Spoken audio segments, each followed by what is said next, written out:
sudah dideklarasikan. Ya. Dan sejak itu kegiatan politik sudah beragam, termasuk sosialisasi, kampanye ke berbagai daerah. Pertanyaan saya, sudah habis uang berapa, Mas?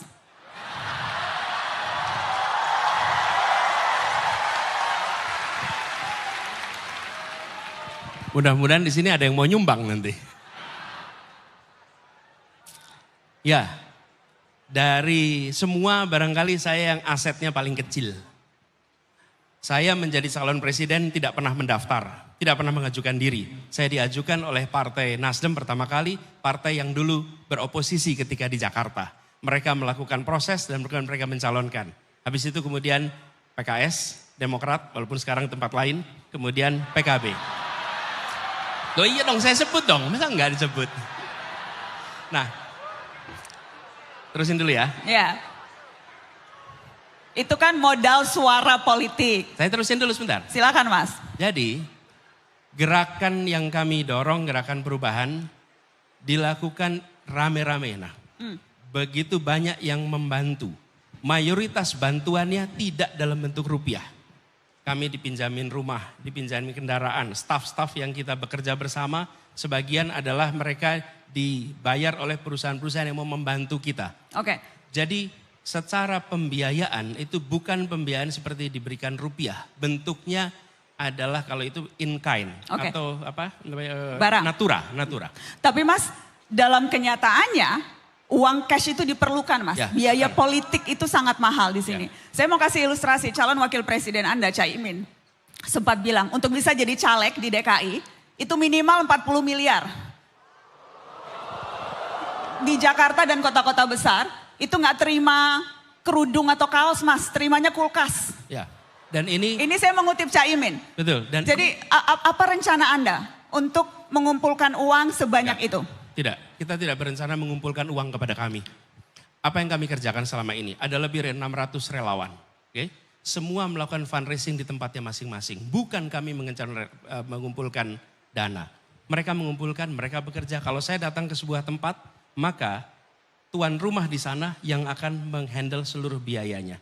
Ini menjadi sebuah iuran. Ada satu fakta yang kita semua tutup mata. Kita tahu ada biaya tapi kita tidak mau membiayainya. Kita tahu bahwa proses politik itu, partai politik itu seperti juga kantor. Ada biayanya, tapi negara dan publik tidak mau membiayai. Kenapa? Ya karena ini partai politik, karena ini adalah kampanye. Selama itu tidak ada pembiayaan dari publik, maka usaha untuk melakukan fundraising menjadi sangat rumit. Dan kami merasakan sekarang. Oke, jadi karena saya akan mengeluarkan LHKPN Anda, Mas Anies. Karena untuk pejabat publik, kekayaan itu bukan sesuatu yang harus ditutup-tutupi. Ini laporan terakhir di 2023. Dan mohon maaf Mas Anies, Anda baca pres yang paling miskin, Mas. Kekayaan Anda 11,19 miliar. Sebentar, hutangnya berapa? Hutangnya berapa, Mas? Coba, berapa itu. Mungkin Mas Anies, ya, tapi nggak ada pinjol kan, Mas? Nggak ya? Nggak. Dari 11 miliar itu mayoritas bentuknya hutang. Karena saya masih kredit rumah sampai sekarang. Oke, saya akan ulang pertanyaan saya. Jadi rencana Anda selain fundraising, karena biayanya mahal? Kami dibantu oleh banyak orang yang memberikan dukungan saat ini. Dan yang paling nanti akan mahal adalah ketika menjelang kampanye, menjelang kegiatan kampanye, produksi alat-alat peraga. Apa yang sekarang kami lakukan? Yang kami lakukan adalah kami membuat kontennya. Kami taruh di cloud dan kami izinkan siapa saja memproduksi kaos, memproduksi banner, memproduksi itu dari konten yang kami buat. Kami sendiri tidak mencetak, tapi kami menyiapkan kontennya dan kami meminta kepada semua. Bila Anda percaya kepada apa yang kami mau rencanakan, akan kami kerjakan, bantu kami untuk melakukan perubahan di Republik ini. Karena tidak mungkin kita kerjakan sendirian. Dan banyak pengusaha-pengusaha yang mau membantu. Dan Nas buat catatan, yang membantu ukuran yang menengah. Yang besar-besar nggak ada yang berani mendekati. Semua yang besar-besar itu tidak ada yang dekat. Yang mendekati yang tengah-tengah ini semua. Kenapa konglomerat tidak dekat Anies Baswedan? Itu harusnya tanyanya ke mereka tuh. Kenapa nggak dekat? Kan Anda yang menyatakan Anda. Jadi saya follow up questionsnya ke Anda, Mas Anies. Kenapa? Mereka takut karena? Karena kami mengalami pengusaha-pengusaha yang berinteraksi, bertemu. Sesudah itu mereka akan mengalami pemeriksaan. Pemeriksaan pajak, pemeriksaan-pemeriksaan yang lain-lain. Dan ada contoh di Jawa Barat membantu, di Jawa Tengah membantu. Setelah selesai katanya random, tapi 10 perusahaan miliknya semuanya diperiksa pajaknya. Yang katanya random. Apa yang terjadi? Takut orang membantu. Padahal yang mereka kerjakan bukan membantu saya. Mereka membantu relawan, membantu kegiatan untuk ada event. Mereka membiayai semua di daerahnya masing-masing, bukan tempat kita. Mas Anies, supaya bayangkan tidak yang besar. Supaya tidak suzon, saya mau minta klarifikasi. Jadi yang Anda katakan adalah Anda menduga alat negara digunakan untuk mengintimidasi orang-orang yang membantu pencalonan Anda. Apakah seclear itu? Itu laporannya begitu. Alat negara? Ya. Dan itu kalau alat negara berarti yang memerintahkan aparat negara setinggi apa? Saya tidak tahu yang memerintahkan siapa, tapi fakta di lapangannya seperti itu. Dan saya mau tanya kepada diri saya sendiri dan kita semua, akankah kita membiarkan republik ini berada dalam rasa takut? Akankah kita membiarkan rasa kebebasan itu hilang? Saya rasa tidak. Ini adalah perjuangan kita dan saya mengajak kepada semuanya, termasuk pengusaha-pengusaha itu. Bapak jangan takut, insya Allah kalau ada perubahan kita akan buat negeri ini menjadi aman bagi semuanya. Oke. Saya akan memulai membuka dengan menunjukkan apa saja pilihan teman-teman dan juga netizen atas topik-topik yang ingin dibahas bersama Mas Anies Baswedan. Boleh tolong produser Mata Najwa dikeluarkan hasil pollingnya? Oke, yang paling tinggi mau bahas apa dengan Anies Baswedan? Yang paling tinggi korupsi dan penegakan hukum, lapangan kerja, kebebasan berpendapat, lingkungan hidup. Oke, urutannya seperti ini. Saya akan mulai berarti tidak akan semuanya bisa dibahas teman-teman, waktunya tidak cukup. Jadi saya akan mulai dari yang pertama korupsi dan penegakan hukum. Nyambung ke yang tadi Mas Anies bilang Mas. Dan juga yang tempat Anda paparkan di awal tadi. Mana tuh? Soal aparat penegak hukum yang menurut Anda tidak setara.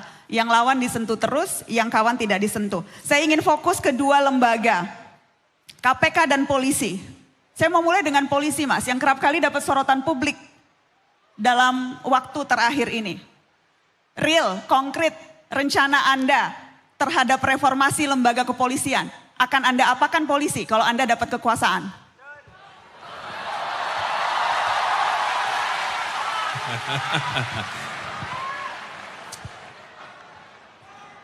Wih jangan dong, bahaya kalau bubar.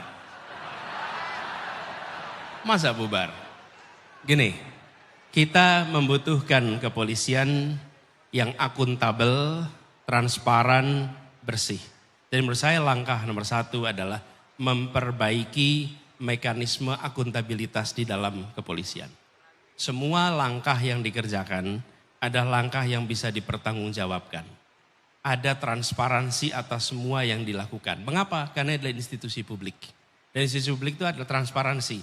Dari mulai ke aktivitas di tingkat paling bawah, tingkat polsek misalnya, sampai dengan tingkat yang paling atas. Dengan ada transparansi itu, maka akuntabilitas bisa kita laksanakan. Yang kedua, harus ada pengembangan profesionalisme, kompetensi. Ini fakta di lapangan, bahwa banyak sekali saudara-saudara kita yang bertugas di kepolisian tidak mengalami pembekalan yang cukup. Kalau tidak punya keterampilan, pengetahuan, kemampuan untuk bisa menggunakan segala macam teknik baru, maka teknik-teknik lama lah yang akan dipakai. Dalam interogasi, ilmu interogasi sudah berkembang begitu besar. Tapi kalau kita tidak mempelajari ilmu-ilmu itu, maka teknik-tekniknya juga akan teknik-teknik lama. Dan apa yang terjadi? Muncul praktek-praktek penyimpangan. Yang ketiga, institusi polisi harus menjadi contoh di dalam pelaksanakan penegakan hukum. Anggota polisi yang bermasalah, yang melanggar hukum harus menjadi subjek untuk diperiksa. Tidak bisa justru anggota kepolisian itu terbebas bila melakukan pelanggaran. Mereka yang harus menjadi contoh. Dan yang keempat adalah pelibatan publik di dalam pengawasan kepolisian. Kepolisian seperti juga badan-badan yang lain harus bisa diawasi. Dan salah satunya mungkin Ombudsman, kemudian Kompolnas bisa memiliki akses yang lebih baik dalam pengawasan. Jadi dengan cara begitu, maka apa yang dikerjakan oleh kepolisian bisa dipertanggungjawabkan kepada publik. Tapi kata kuncinya adalah transparansi, akuntabilitas. Begitu. Mas Anies, saya mau konkret. Tim percepatan reformasi hukum yang dibentuk Kemenko Polhukam itu merekomendasikan satu hal spesifik soal kepolisian. Disebut perlu dilakukan pembatasan penempatan anggota Polri pada kementerian dan lembaga lain. Saat ini banyak anggota Polri yang ada di berbagai jabatan sipil di kementerian. Sebagai sekjen, sebagai irjen, pelaksana kepala daerah, sampai komisaris di BUMN. Dan tim percepatan reformasi mengatakan itu perlu dibatasi.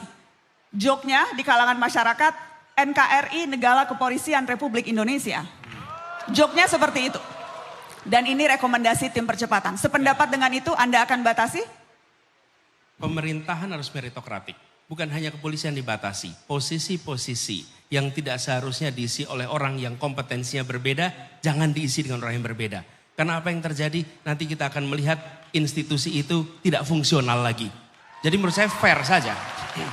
Jadi termasuk dari kampus. Dari kampus bisa menjadi sekjen, bisa menjadi dirjen. Kalau dia memiliki kompetensi yang tepat nggak apa-apa. Tapi kalau nggak boleh.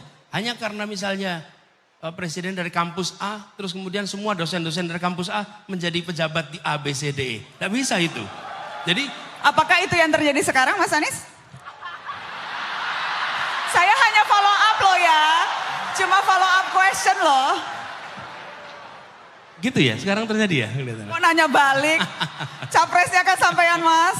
Iya, mudah-mudahan tidak.